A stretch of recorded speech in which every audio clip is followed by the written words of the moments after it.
What's up? Welcome back to Make It Stick. We've got 3 flashcards to you.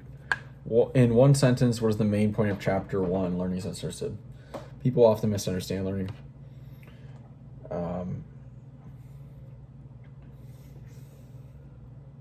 What was this? People often misunderstand learning. They mistake, illusions of mastery, illusions of competence, illusions of knowing. People often misunderstand learning. The most common study techniques are often not that productive, and the most effective learning techniques are often counterintuitive. Something about struggling. Real learning. Okay, people often misunderstand learning. They mistake easy, fluent learning for learning, when in reality, effortful struggle and retrieval is what leads to learning. People often misunderstand learning. Durable learning requires effort, struggle, and retrieval, not passive review. I would say good enough. What are the 9 sections and 9 subsections of Chapter 4, Embrace Difficulties? How learning occurs, encoding, consolidation, retrieval, extended learning, updating retrieval cues, how effort help. Easier isn't better, how effort helps, broadening mastery, reconsolidating memories, creating mental models, improving versatility, priming the mind for learning, and fostering conceptual learning. Other learning strategies that incorporate desirable difficulties, an example of generative learning, undesirable difficulties, failure and the myth of errorless practice, or errorless learning, the takeaway. So after the how effort helps, it goes, how does it go? It goes, other learning strategies that incorporate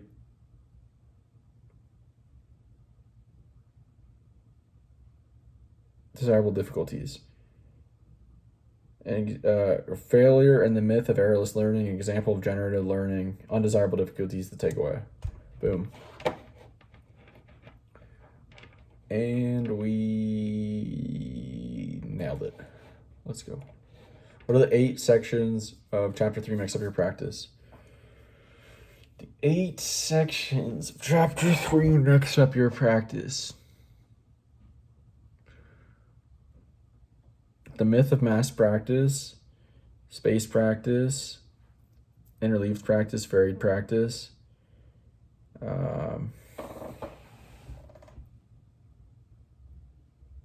developing discrimination skills, improving complex mastery for medical students. These principles are broadly applicable to takeaway.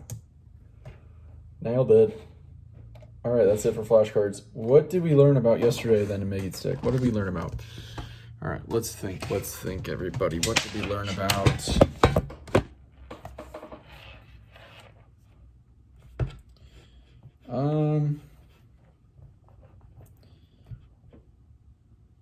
Were we still in the successful intelligence section, probably?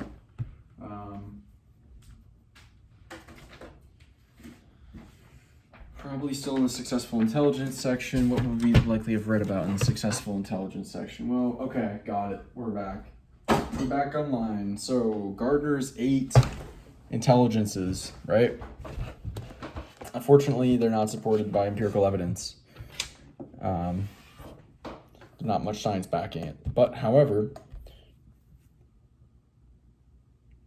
Robert Sternberg, he proposed a model of intelligences that is supported by empirical evidence, in which there are 3 forms of intelligence, or 3 parts of factors of intelligence, or components.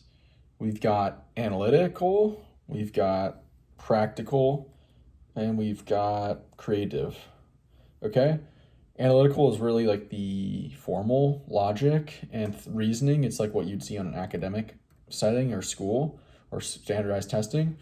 You got practical knowledge, which is more about street smarts, indigenous knowledge, how to do things in the real world that are less academic, such as cooking something, making certain types of medicine in a rural or herbal environment, hunting things, um, you know, craftsmanship, handymanship, stuff like that. That's less academic, more hands-on, practical.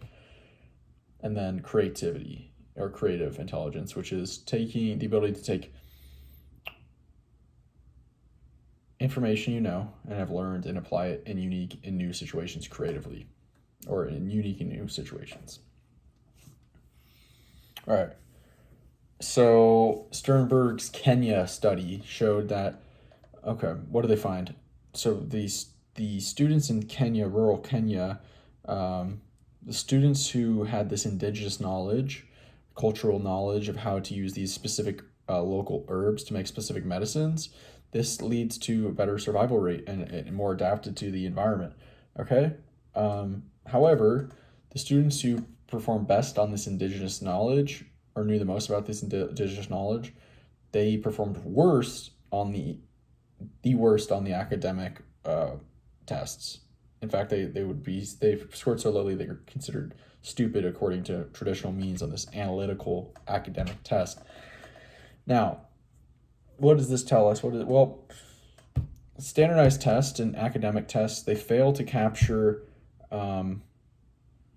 environmental influences. So potentially these kids that were the best at the indigenous knowledge and this hands-on practical knowledge, their homes and environments promoted that. They encouraged their kids to focus on that and rewarded them for pursuing and improving in the practical knowledge, and less so in the analytical. And other households, different parents and environments rewarded children to focus on and improve in their academic studies. They perform better on the academic and analytical tests, but worse in the practical. So the environment influences what intelligences we develop.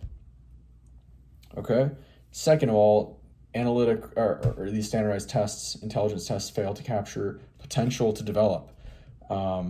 Even though the IQ test kind of talks about potential, no, it doesn't. It's really a snapshot of what you know now and how you think now, and doesn't take into account developing further in your analytical abilities. I don't see why you can't learn new things. I don't see why you can't learn how to think differently, how to process and reason differently, become more logical, how to identify different and more patterns. That is something I believe you can develop easily, or not easily, but I think that's very realistic and a possibility. Okay. So yeah, just because the indigenous knowledge, students who perform best with this indigenous knowledge, doesn't mean that they can't develop more analytical skills. But the traditional intelligence test failed to capture that. All right. Other examples that Sternberg kind of cites for his development of his model is, what would they have been? I know one of them was handicapping for horse racing. So handicapping for horse racing, there's these people that are very good, the experts, pro level handicappers that have these mental models, multivariable calculations in their mind where they're calculating, okay, how much has the horse won over his lifetime? What was his latest race trends? What about the rider? What about the top speed? What about the average speed over the racing? And they're calculating all this in their head to handicap and make bets successfully. And according to the research on this handicap study, there was no correlation between IQ and handicapping abilities. So whatever this multi-variable calculation you have to do with your mind, apparently that has no correlation with traditional IQ. So that is a huge red flag about what IQ is and the scope of what IQ can actually measure. All right, and then there's one other example. Horse racing, handicapping, we were talking about Sternberg, the indigenous knowledge, and what would this have been? Maybe like a Western study, performing on testing. Okay, well, it's somewhere in here. Robert Sternberg, IQ, intelligence, creative, there it is. These Brazilian orphans in a study that had to survive by basically having a street business, selling something, they were able to do math problems for their business. However, when they were presented a traditional academic test that tested these exact same math skills they're doing in their head and for their business, or not maybe on paper to successfully run their business, they weren't able to do it on paper. So again, they're doing it practically. Their environment shaped them to be able to learn how to do these math problems, but they can't do them in the traditional academic sense because they haven't been taught it. So is this really an IQ test? What is that really measuring? Right. What are we missing? We're going to write down what this section was about. That's why I bookmarked it there. But traditional IQ test, okay, at least 2 forms of intelligence according to, okay. All right, Gardner, okay. Howard Gardner's intelligence not, or lack of empirical evidence, okay. Sternberg's model, supported. Kenya study, okay. Environmental influence and potential.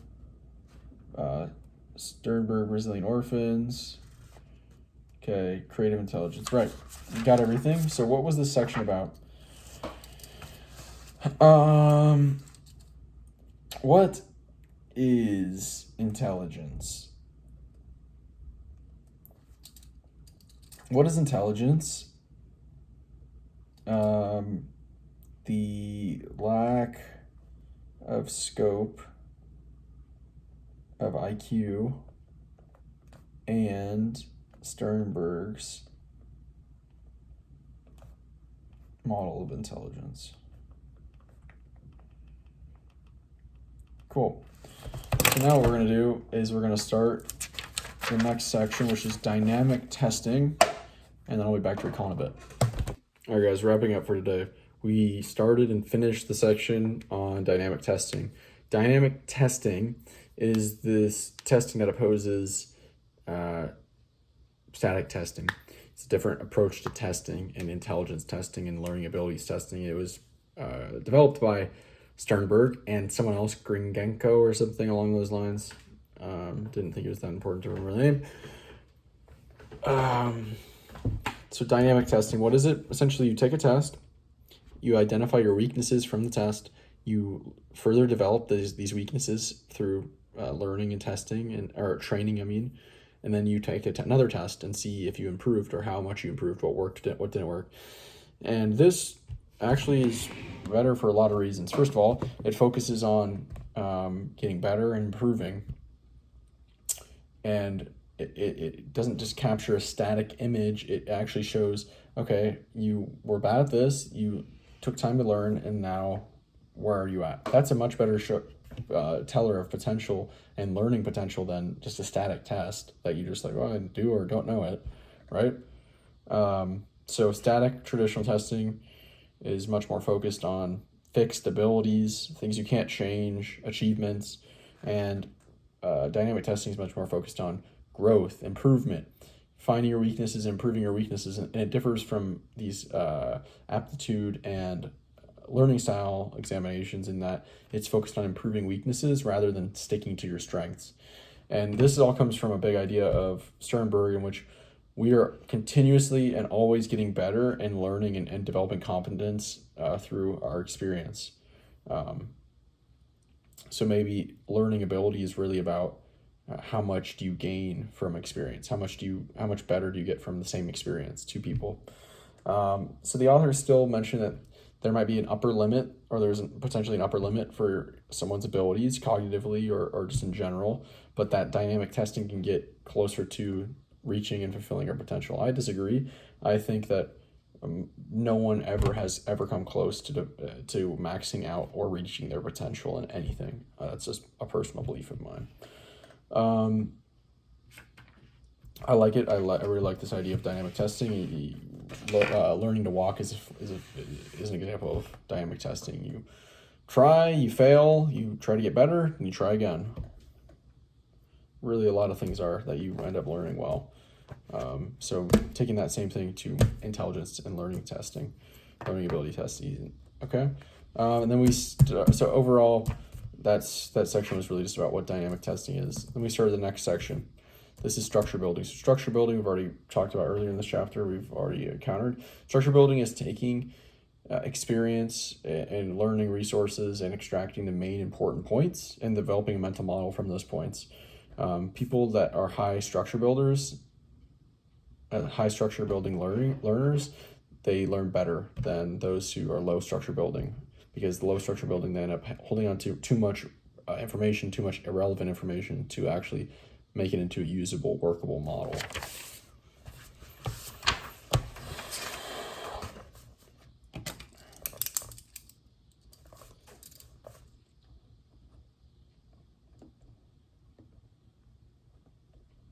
Okay.